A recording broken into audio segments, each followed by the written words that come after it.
Hello, my name is Darren, and we'll be going over the Battle of Cannae as simulated in Rome 2 Total War.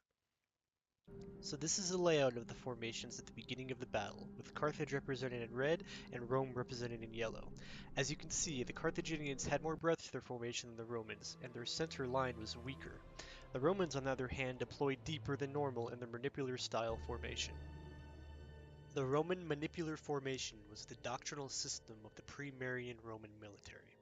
It consisted of hastati in the front, principes in the center, and triarii in the rear. The hastati were the least experienced and wealthy of the three classes of Roman melee infantry, while the principes were more experienced and could afford to fit themselves with better arms. Finally, the triarii were the most veteran of the Roman infantry and typically took up the rear of the formation. Thus, if the Roman front lines began to fall, they would be replaced with more experienced and better fit troops.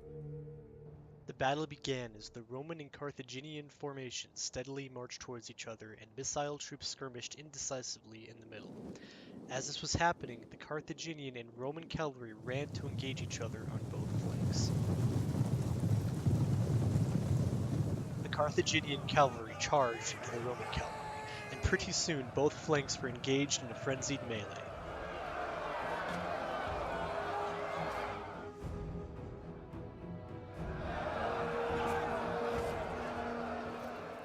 At this point in the battle, the front line of both formations in each flank was engaged in melee. After a relatively short skirmish, the Carthaginian cavalry routed the Roman right flank, who began to run away from the battle.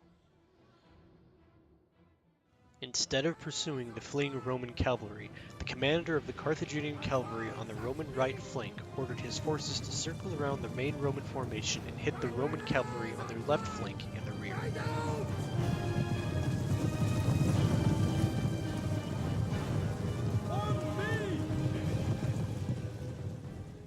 Once the Roman cavalry saw that they were outflanked, they quickly retreated, leaving the entirety of the Carthaginian cavalry unopposed.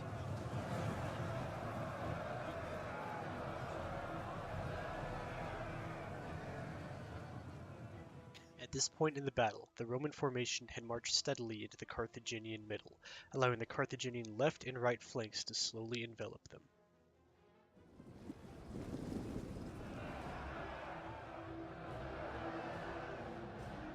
The Carthaginian cavalry, now free from any interference, moved to the rear of the Roman formation in order to completely surround them.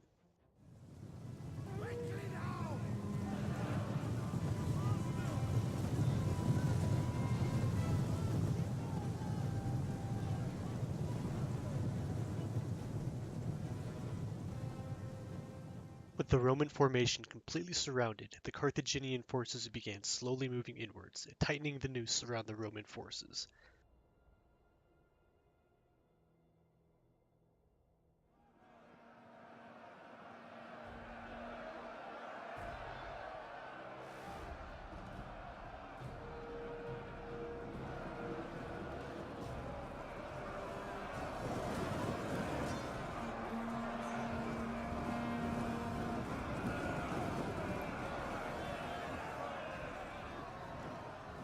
As the Carthaginians forced the Romans into a tighter and tighter formation, Roman troops began to be squeezed together, making fighting back nearly impossible.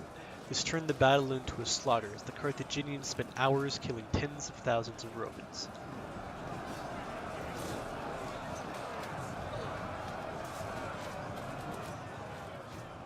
When the battle was over, the Carthaginians not only found themselves victorious, but decisively so. Anywhere from 70 to 85,000 Roman bodies littered the battlefield, making this Rome's biggest defeat in all of its history.